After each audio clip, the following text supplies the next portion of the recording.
कहा गया है कि कब्र में हमारी तख्तियां बंद करके जब लोग चले जाते हैं कब्र की मिट्टी में, आपको अंदाजा है, आप मुंबई के कब्रस्तानों को देखते हैं और बहुत जल्दी यहाँ कब्रें खोली भी जाती हैं, लेकिन जहाँ नहीं खोली जाती वहाँ के लिए भी मैं बता रहा हूँ, दफन करके चले जाने के बाद एक दिन के अंदर, सिर्फ एक दिन, 24 घंटे जब गुजर जाते हैं तो पेट में का और दिमाग में का पूरा पानी पीप के जरिए से या किसी तरह से उसके नाक और मुंह से बाहर निकल जाता है, उसके कानों से सब निकल जाता है। और उसके बाद दिन जैसे जैसे गुजरते जाते हैं, अगर कब्र के हशरात यानी कीड़े मकोड़े उसके जिस्म को खाने लग गए तो बहुत जल्दी वो गलना शुरू कर देता है। 3 दिन के अंदर पेट फट जाता है और पेट के फट जाने के बाद जो ताफुन निकलता है उसकी चीजें सब उसकी बाहर हो जाती हैं। और उसके बाद 9 दिन गुजर जाते हैं या 10 दिन गुजर जाते हैं तो जिस्म की सारी चमड़ी पक जाती है, पूरी चमड़ी, चाहे उसको जितनी भी हिफाजत से रखा जाए, रूह ने साथ छोड़ दिया है तो अब जिस्म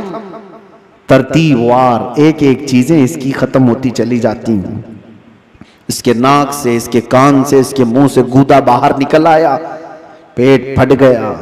अब चमड़ी गलने लग गई। फिर उसके 40 दिन गुजरने वाले होते हैं कि हड्डियां सब बाहर निकलने लग जाती हैं, दिखती हैं, हड्डियों का इजहार हो जाता है,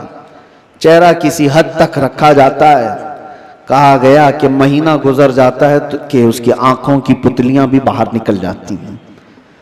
महीना 2 महीना गुजरता है कि उसके बाद फिर जिस्म के अंदर जितनी नरम चीजें थी सब निकल जाती हैं, फिर ढांचा बाकी रह जाता है और ढांचा, हड्डियां भी अपने आप में टूटने लग जाती हैं। उसके पैरों की हड्डियां उसके कमर से अलग हो जाती हैं, उसके घुटने से उसके रान की हड्डियां अलग, उसके बाजुओं की हड्डियां अलग। इसीलिए 6 महीने साल भर के बाद जब आप कब्र को दोबारा खोद रहे होते हैं तो पूरा ढांचा किसी को नहीं मिलता, किसी की घुटने की हड्डी, किसी के सर की खोपड़ी और किसी के पैर की हड्डी, यही सब चीजें मिलती हैं, जिस्म सब छोड़ चुका होता है। ये वही जिस्म है जिसको हम घंटों आईने के सामने सजा रहे होते हैं, ये वही जिस्म है जिसके ऊपर हम अपनी मेहनत खर्च कर रहे हैं, चाहे वो जिम में जाकर,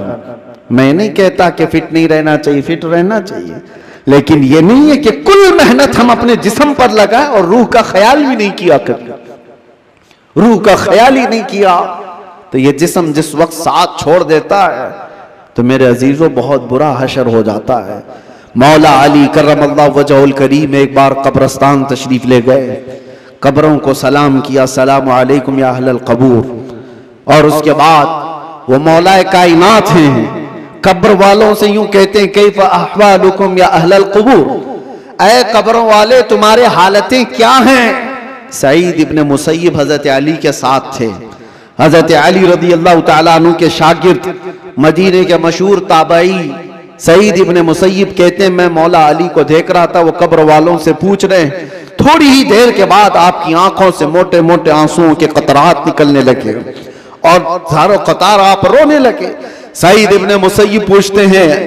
मौला अली करमल्लाहु वजहुल करीम से कि सरकार आप इनसे बात कर रहे हैं और रो किस बात पर रहे हैं। मौला अली ने फरमाया मैंने इनसे सिर्फ इतना पूछा कि तुम्हारी हालतें क्या हैं, तो कब्र वालों ने मुझे जवाब दिया ए अली हमारी क्या हालतें पूछते हो, उस चेहरे को रब तबारक व तआला ने बिच्छुओं की ग़िज़ा बना दिया है जिसको हम सजाया करते थे, उन बालों को जिनमें हम कंघा करते थे पीप निकल आया है, कीड़े खींच रहे हैं, हमारी उन आंखों को आज खीरा कर दिया गया है, इन आंखों को सियाह कर दिया गया है, हमारे वो बाजू जिस पर हमें बड़ा नाज था हम आज हिला भी नहीं पाते और इनको बड़ी मजबूती के साथ तोड़ दिया गया है, खत्म कर दिया गया है। हजरत अली करमल्लाहु वजहुल करीम सईद इब्ने मुसय्यब से कहते हैं कब्र वालों के ये जवाब सुनकर बताओ क्या मैं मुस्कुरा सकता हूँ, क्या मैं हंस सकता हूँ? तो फिर अल्लाह का खौफ है कि मैं ज़ारो कतार रो पड़ा।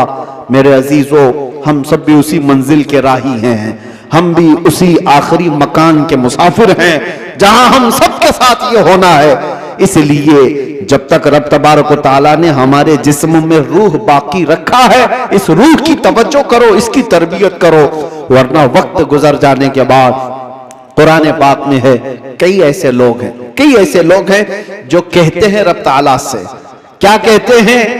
लौ कुन्ना नुरद्दु, ऐ अल्लाह अगर काश एक बार हमको तू लौटा दे, कुन्ना नअमल, हम बहुत अच्छा अमल करेंगे, अमलन सालिहा, हम नेक बन करके आएंगे,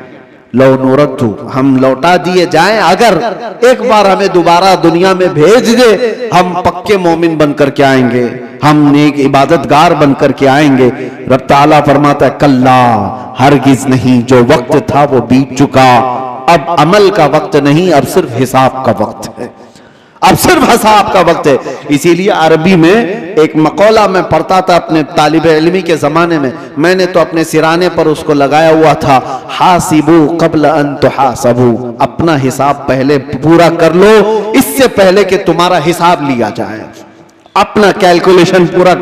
करेक्ट करके रख लो कि इससे पहले कि तुम्हारा हिसाब लिया जाए।